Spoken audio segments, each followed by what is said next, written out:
ini kita akan membahas materi tentang meyakini hari akhir dan berperilaku jujur, tanggung jawab, dan berbuat adil. Meyakini terjadinya hari akhir. Meyakini terjadinya hari akhir itu terdapat dalam surat Al-Hajj ayat 7. Sebelumnya itu anak-anak, marilah kita membaca surat Quran Al-Hajj ayat 7. Bismillahirrahmanirrahim. Wa anna sa'ata atiyatu la raiba fiha wa anna allaha yab'asu man fil kubur. Shadaqallahul azim. Selanjutnya, kita akan melihat gambaran peristiwa hari akhir. Di sini banyak sekali salah satu merupakan peristiwa hari akhir yang dimana itu merupakan peristiwa kiamat sugro maupun kiamat kubro. Di antaranya sudah jelas anak-anak, di sini ada gambar planet-planet yang bertebaran atau bertabraknya itu ketika akan terjadinya hari akhir atau kiamat kubro. Gunung meletus, bangunan-bangunan hancur, banjir, dan terjadinya gempa bumi. Nah, dari gambar peristiwa hari ini anak-anak, itu merupakan salah satu contoh terjadinya hari akhir. Selanjutnya,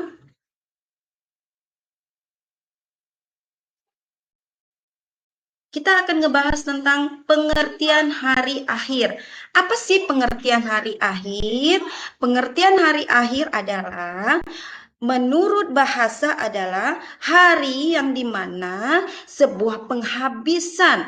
Nah, menurut bahasa sesuatu yang sudah habis, sesuatu yang sudah terjadi, sesuatu yang tidak akan bisa kita ulangi kembali. Sedangkan menurut istilah, hari akhir adalah hari pada itu alam semesta hancur. Nah, anak-anak, ketika terjadinya hari akhir, maka semua alam semesta kita akan menjadi hancur.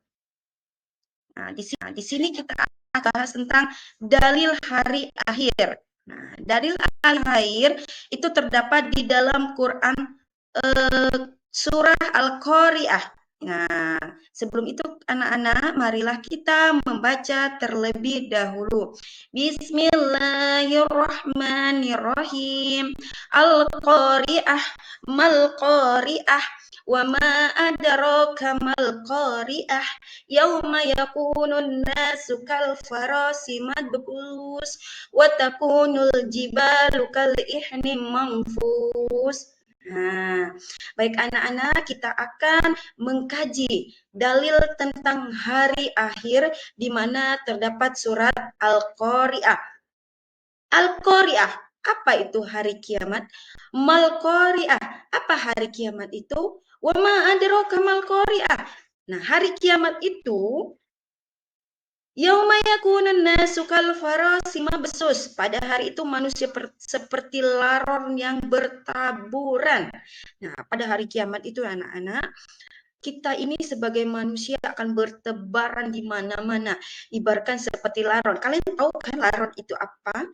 Nah, laron itu seperti binatang yang hinggap di lampu pada malam hari ketika ada terjadinya hujan. Nah, kita akan bertebaran seperti laron ketika akan terjadinya kiamat. Watakunul jibal akan fangkus, dan gunung-gunung akan bertebaran juga. Nah, sekarang ketika belum terjadinya hari kiamat, gunung itu masih di tempat semula ataupun ciptaan Allah itu masih di tempat yang semula. Jika terjadinya hari kiamat, maka gunung aja akan bertebaran seperti bulu. Nah, sungguh dahsyat hari akhir itu. Wallahu a'lam bishawab. Kita tidak tahu kapan terjadinya hari akhir. Yang jelas kita diberikan dalil ataupun gambaran kepada Allah. Selanjutnya akan ngebahas tentang kiamat sugro dan kiamat kubro, yaitu macam-macam hari akhir. Nah, macam-macam hari akhir itu terbagi menjadi dua, nak. Yang dimana terbagi menjadi kiamat sugro dan kiamat kubro. Nah, di sini akan kita jelaskan apa itu definisi tentang kiamat sugro. Nah, kiamat sugro itu adalah kiamat yang kita bisa artikan yaitu kiamat kecil. Kiamat sugro merupakan berakhirnya kehidupan dari sebagian makhluk hidup sebagai individu maupun kelompok, itu kiamat kecil ataupun kiamat sugro. Jadi ketika terjadinya kiamat sugro itu anak-anak tidak semua mengalami, karena sebagian saja ataupun secara kelompok. Contoh, sebagian orang ketika mengalami meninggal, maka itu dia sudah merasakan kiamat sugro, ataupun ketika seseorang ataupun ketika sebuah wilayah melakukan atau merasakan bencana bumi, banjir, itu cuma hanya sebagian kelompok saja. Itu termasuk kiamat sugro. Selanjutnya kita kubro. Kiamat kubro adalah hancurnya seluruh alam semesta dengan segala isinya yang dimulai dengan tiupan pertama oleh malaikat Israfil. Jadi ketika terjadinya kiamat kubro, itu akan dimulai malaikat Israfil meniupkan sang kakalanya. Itu akan terjadinya kiamat kubro. Dalil tentang kiamat sugro dan kubro. Dalil tentang kiamat kubro yaitu dalam surat Al-Imran, Bismillahirrahmanirrahim, kullu nafsin za'iqatul maut. Nah, di sini setiap yang mengalami kematian itu sudah merasakan kiamat kecil. Sedangkan kiamat kubro adalah itu terdapat dalam surat Al-Haqqah ayat 13 sampai 16, yaitu Bismillahirrahmanirrahim. Fa iza nufiha fi suri nafatul wahidah wa hamalat ardu wa jabalu fadaqan wahidah. Nah, itu termasuk dalil kiamat sugro dan kiamat kubro. Periode sebelum hari akhir. Nah, sebelum jadinya hari kiamat akan muncul tanda-tanda yang mendahulinya.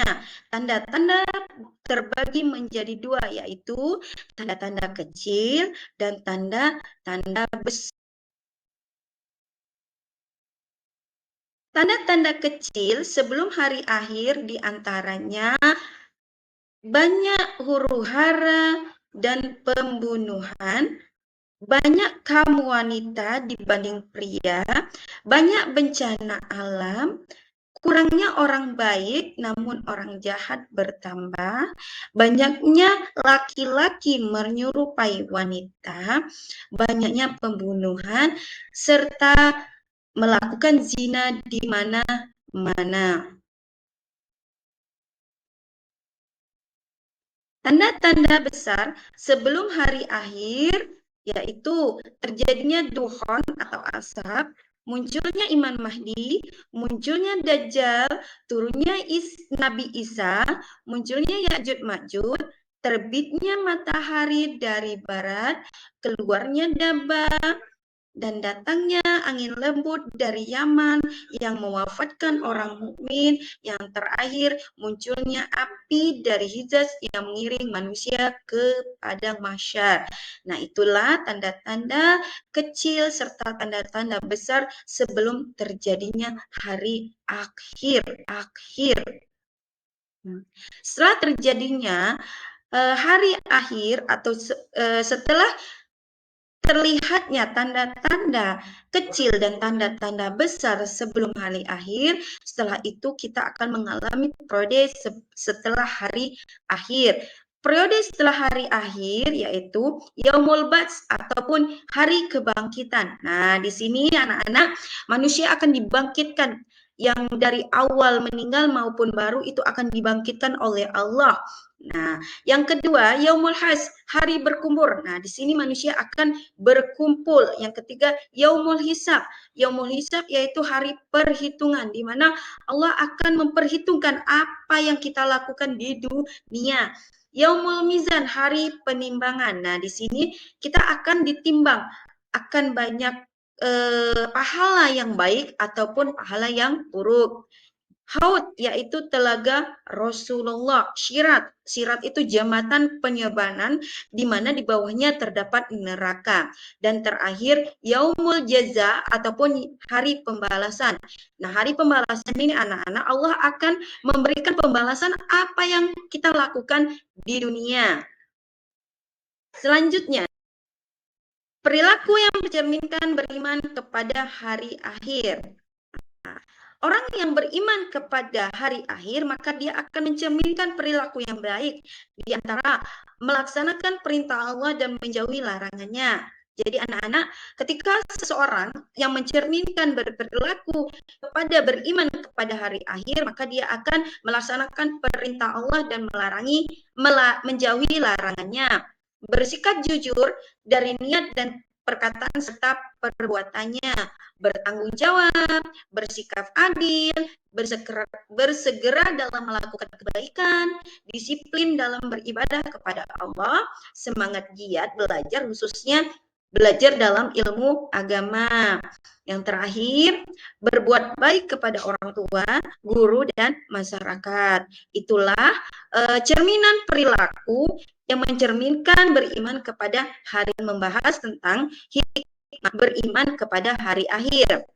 Yang pertama, hikmat dari beriman kepada hari akhir yaitu mendorong seseorang untuk menyiapkan bekal di akhirat, mengerti bahwa Allah Maha Kuasa di dunia yang fana, menyadarkan bahwa di dunia bersifat fana, dan yang terakhir mendorong manusia untuk tidak mengikuti hawa nafsu.